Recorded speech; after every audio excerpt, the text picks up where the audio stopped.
ناظرین، آج ہم آپ کو بتائیں گے موجودہ چین کے بانی ماؤ زے تنگ کے بارے میں۔ ہزاروں نوجوانوں کی فوج چین کی لمبی لمبی گرد آلود سڑکوں کو رونتی ہوئی گزرتی ہے۔ اس کی ہم آہنگی کا یہ عالم ہے کہ انسانوں کی بجائے کٹھ پتلیوں کا گمان ہوتا ہے۔ ہزاروں آوازیں ایک ساتھ فضا میں بلند ہوتی ہیں، جن میں خوشی بھی ہے اور دعوت مقابلہ بھی۔ ہزاروں ہاتھ ایک ساتھ فضا میں اٹھتے ہیں اور وہ سرخ کتاب لہرانے لگتی ہے جسے وہ اپنی الہامی کتاب کا درجہ دیتے ہیں۔ اس پر جس انسان کی تصویر بنی ہوئی ہے، چین میں اس کی حیثیت کسی دیوتا سے کم نہیں۔ ناظرین، آپ دیکھ رہے ہیں ہمارا چینل علم کی بہار اور میں ہوں آپ کا ہوسٹ علی۔ یہ تصویر چیئرمین ماؤ زے تنگ کی ہے، جس کا خوبصورت گول چہرہ دیکھ کر کوئی انسان یہ اندازہ نہیں لگا سکتا کہ یہ مرد ہے یا عورت۔ اس کی عمر 30 سال ہے، 60 سال یا 90 سال۔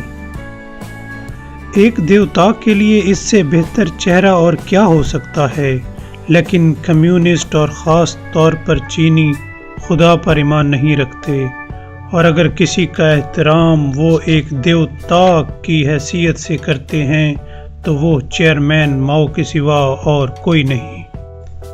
ناظرین، اس سے پہلے کہ ہم اس بات کا اندازہ لگائیں کہ ایک عام انسان، ایک سکول ماسٹر نے لوگوں کے دلوں اور ذہنوں پر کس طرح اپنی ایسی حکمرانی قائم کی جس کی مثال تاریخ میں ملنا مشکل ہے، ہم یہ دیکھتے ہیں کہ ماؤ زے تنگ کون تھا اور اس نے کیا کام انجام دیا۔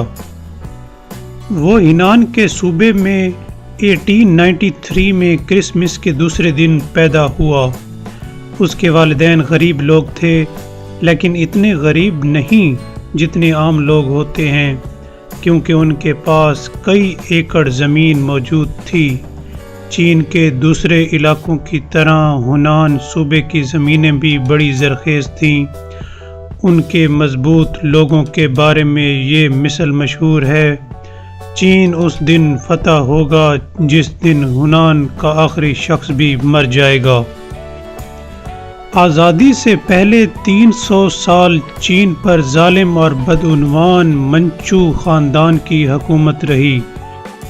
ماؤ جب جوان ہوا تو اس نے دوسرے کئی لوگوں کی طرح اس خاندان کو حکومت سے اتار پھینکنے کا تہیہ کیا۔ ناظرین، یہاں ایک اور عظیم چینی کا ذکر ضروری ہے، جس کا نام ڈاکٹر سن یات سین تھا۔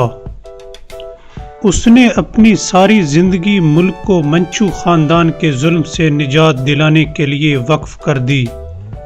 قسمت نے ساتھ دیا اور ایک ہن کاؤ نامی جگہ پر بم دھماکہ ہوا۔ اس واقعے کو بنیاد بنا کر منچو خاندان کو ڈاکٹر سن یات سین کے کچھ ساتھیوں کو گرفتار کرنے کا موقع مل گیا اور انہیں قتل کر دیا گیا۔ فوج نے بغاوت کر دی۔ ماؤ زے تنگ اور کئی دوسرے لوگ اس میں شامل ہو گئے۔ چند دنوں کے اندر اندر کئی شہروں سے منچو گورنر پکڑ لیے گئے۔ یوں لگتا تھا کہ انقلاب کامیابی سے ہمکنار ہوگا۔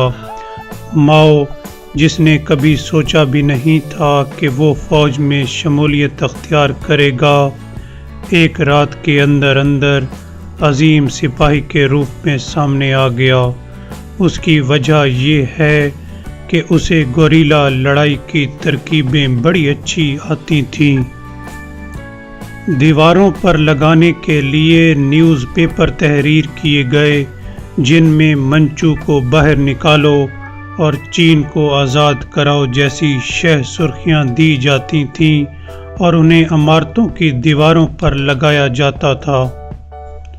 اور یوں انقلاب ترقی کرتا گیا۔ اس کے کچھ عرصے بعد چین کو ریپبلک قرار دے دیا گیا۔ سن یات سین، جسے اپنی جان بچا کر ملک سے بھاگ جانا پڑا تھا، وہ واپس آ گیا اور اسے پہلا صدر منتخب کر لیا گیا۔ ماؤ جو کہ ایک بہترین گوریلا جنگجو تھا، فوج سے استعفیٰ دے دیا۔ اس کا ارادہ سپاہی کی حیثیت سے کام کرنے کا نہیں تھا۔ اس کی ہمیشہ سے یہی خواہش تھی کہ ایک سکول ماسٹر کی حیثیت سے کام کرے۔ سکول کے دوران اسے پہلی بار دنیا کا نقشہ دیکھنے کا اتفاق ہوا۔ وہ حیران رہ گیا کیونکہ اب تک وہ چین کو دنیا کا مرکز سمجھتا تھا۔ اب اسے پتہ چلا کہ اس کی سرحدوں سے باہر کی دنیا کتنی وسیع اور عظیم ہے۔ چین دنیا کا سب سے بڑا ملک نہیں اور نہ ہی چینی قوم دنیا کی عظیم ترین قوم ہے، لیکن وہ دنیا کی عظیم ترین قوم بن سکتی ہے کیونکہ اس کی آبادی دنیا میں سب سے زیادہ ہے، اور اسی نقطے پر ماؤ نے اپنی توجہ مرکوز کر دی۔ اس کے کچھ عرصہ بعد چین میں فوج نے بغاوت کر دی اور یوں چین میں بڑی خانہ جنگی شروع ہو گئی۔ چین کے رہنماؤں نے دنیا سے مدد کی درخواست کی۔ روس نے فراغ دلی کا ثبوت دیتے ہوئے فوراً جواب دیا۔ روپیہ، اسلحہ، مشیر، انہوں نے ہر چیز فراہم کی اور اس کے ساتھ کمیونزم کا نظریہ بھی روس سے چین منتقل ہوا۔ ناظرین، نوجوان ماؤ زے تنگ ابھی 26 سال کا نہیں ہوا تھا۔ وہ تبدیلی کا بہت شوقین تھا۔ اس نے کمیونسٹ پارٹی میں شمولیت اختیار کر لی۔ اس نے قسم کھائی کہ وہ روس کی طرح یہاں بھی بڑے بڑے جاگیرداروں سے ان کی زمینیں لے لے گا۔ آدمی کی محنت کا پھل تمام لوگوں کو نصیب ہوگا۔ اس پارٹی نے بڑی تیزی سے فروغ پایا۔ پھر چین کی بد نصیبی سے سن یات سین وفات پا گیا۔ اس کی جگہ عظیم جنگجو چیانگ کائی شیک نوزائیدہ ریپبلک کا حکمران بن گیا۔ چیانگ کا خیال تھا کہ کمیونسٹوں کے مقاصد دشمنی پر مبنی ہیں۔ چیانگ کائی شیک کے نزدیک صرف بڑے بڑے زمینداروں اور چھوٹے کسانوں کا نظام چین کے لیے قابل عمل ہے۔ چیانگ نے فیصلہ کیا کہ وہ نئی کمیونسٹ پارٹی کو مکمل طور پر ختم کر دے گا۔ اس کے بعد پارٹی کے سربراہ ماؤ زے تنگ کو گرفتار کر کے سزائے موت سنا دی گئی، لیکن جب اس کا سر قلم کیا جانا تھا تو اس سے تھوڑی دیر پہلے ماؤ زے تنگ ڈرامائی طور پر فرار ہو گیا اور حکومت مخالف فوج اس کے ساتھ تھی۔ چیانگ کائی شیک نے دستوں کو اس کی سرکوبی کے لیے بھیجا۔ انہیں اس نے مار بھگایا اور حملے میں جتنا اسلحہ ہاتھ آیا اسے اگلے حملے کا مقابلہ کرنے کے لیے اپنے پاس رکھ لیا۔ اگلا حملہ بھی اسی طرح پسپا کر دیا گیا اور کمیونسٹوں کے اسلحہ خانے میں اچھا خاصا اسلحہ جمع ہو گیا تھا۔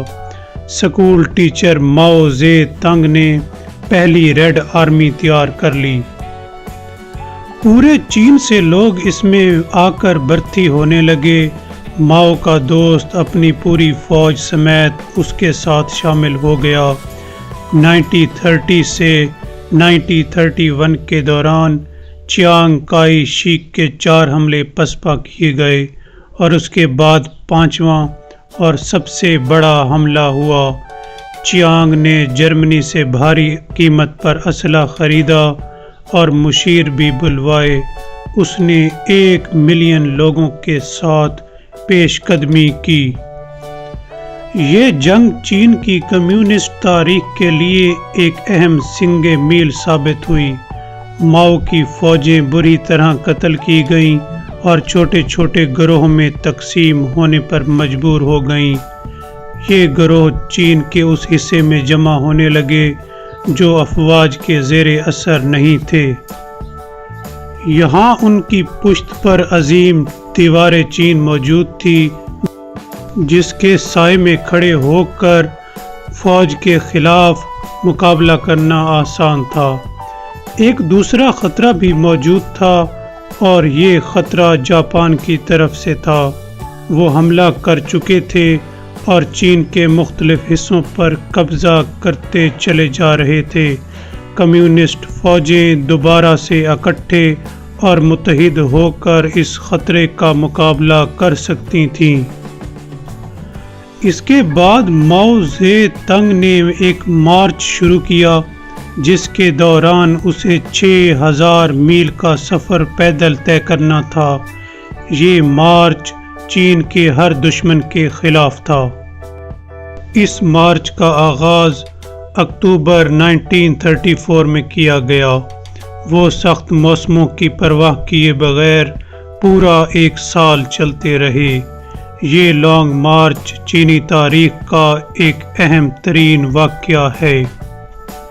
یہ مارچ محض ایک سفر کا نام نہیں تھا بلکہ اس کے ذریعے وہ بے شمار فوجی بھرتی کرنے میں کامیاب ہوئے تھے۔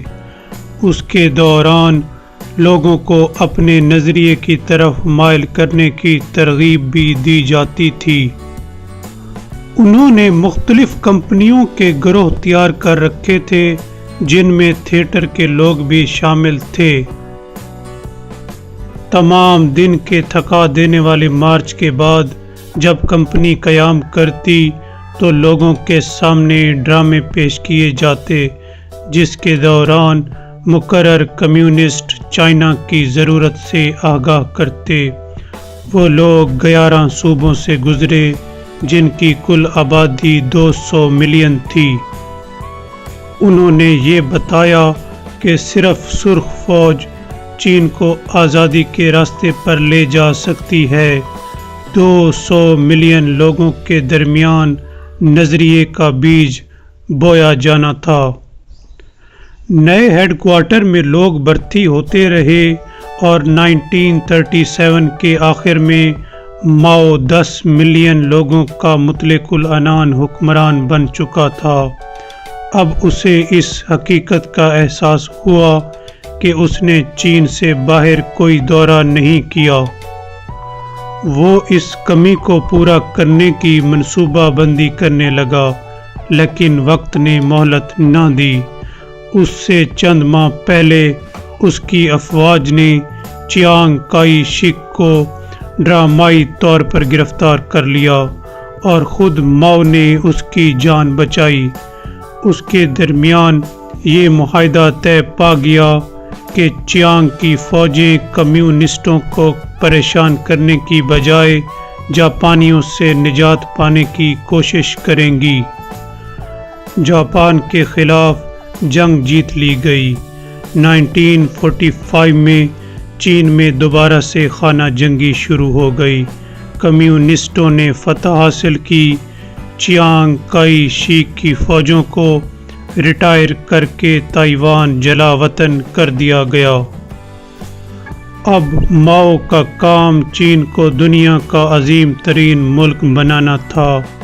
یہ وہ مقصد ہے جس کے حصول کے لیے چینی آج بھی کوشاں ہیں اور وقت کے ساتھ ساتھ ان کی منزل قریب سے قریب تر ہوتی جا رہی ہے۔ ناظرین، اگر آپ کو ہماری ویڈیو پسند آئی ہو تو سبسکرائب کرنا مت بھولیے گا۔ Thank you.